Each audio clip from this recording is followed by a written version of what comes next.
আসসালামু আলাইকুম রহমতুল্লাহ বরকাতুহু। বাংলাদেশ জামাত ইসলামের পক্ষ থেকে সবাইকে আন্তরিক মুবারকবাদ। আমি আজকে একটা বিশেষ বিষয় আলোচনা করব। এটা হচ্ছে নির্বাচনী মৌসুম। আগামী ফেব্রুয়ারির প্রথমার্ধে সরকার নির্বাচনের ডেট ঘোষণা করছে। তো অনেক দল মাঠের মধ্যে আসবে, বিভিন্ন প্রপোজাল দিবে। কেউ গরুর গাড়ির মতো জিলাপি বানায় দিব, কেউ রসমালির হারে নিয়ে আসবে, কেউ টাকা নিয়ে আসবে। কিন্তু বাংলাদেশ জামাত ইসলামী আপনাদের কাছে যাবে শুধু একটা লিফলেট নিয়ে। সেখানে লেখা থাকবে দুর্নীতিমুক্ত বাংলাদেশ চাই। ঠিক আছে না? শুধুমাত্র দুর্নীতি বন্ধ করার এজেন্ডা নিয়ে বাংলাদেশ জামাত ইসলাম কাজ করতেছে। আমাদের আমিরে জামাত ডক্টর শফিকুর রহমান, আমাদের যে ঢাকাতে মহাসমাবেশ হয়েছিল, ওইখানে ওনার লাস্ট বক্তব্য ছিল যে আমরা দুর্নীতির বিরুদ্ধে যুদ্ধ ঘোষণা করছি। একটা রাষ্ট্রের জন্য সবচেয়ে বড় মহামারী হচ্ছে দুর্নীতি।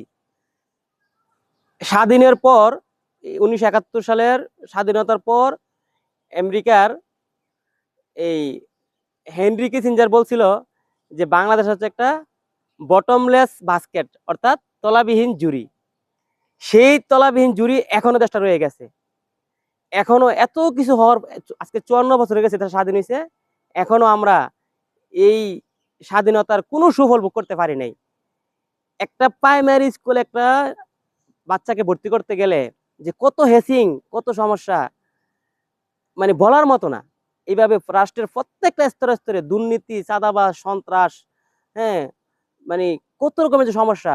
তারপর চিকিৎসা খাত বলেন, সেখানে তো দুর্নীতির একবারে আতুরঘর বলতে গেলে একরকম প্রশাসন। তো আমরা সমস্ত জায়গা থেকে দুর্নীতি বন্ধ করার যে আমাদের আমিরে জামাত যে ঘোষণা করছে যে আমরা দুর্নীতিমুক্ত একটা বাংলাদেশ চাই, দুর্নীতির বিরুদ্ধে আমাদের যে লড়াই। তো আমি সবাইকে আহ্বান জানাবো যে আপনারা জামাত ইসলামকে সমর্থন দিন।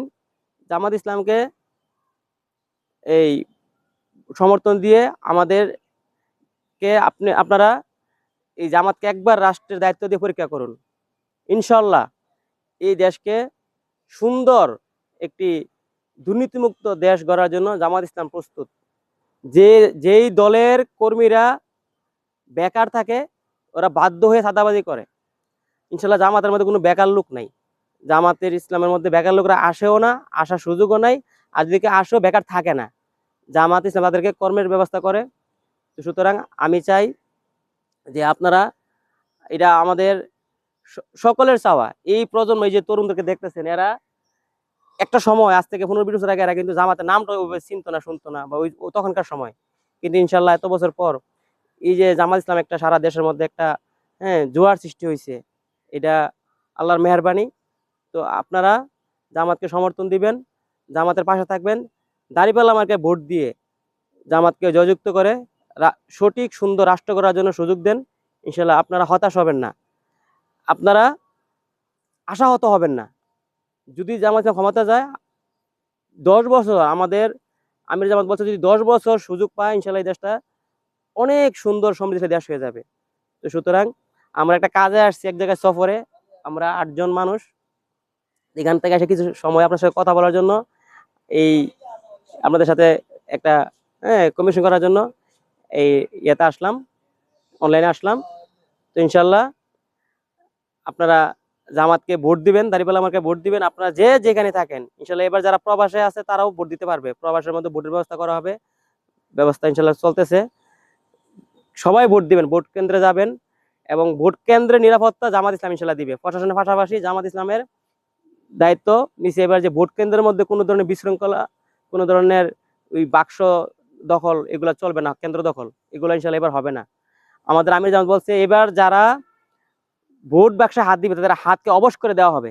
আমরা ইনশাল্লাহ এটার জন্য প্রস্তুত, যে কোনো রকমের আমরা দুর্নীতি করবো না, দুর্নীতি সহ্যও করবো না, হতেও দিব না ইনশাল্লাহ। তো এই বলে আমার বক্তব্য শেষ করছি। আসসালামু আলাইকুম রহমতুল্লাহ বরকাতুহু।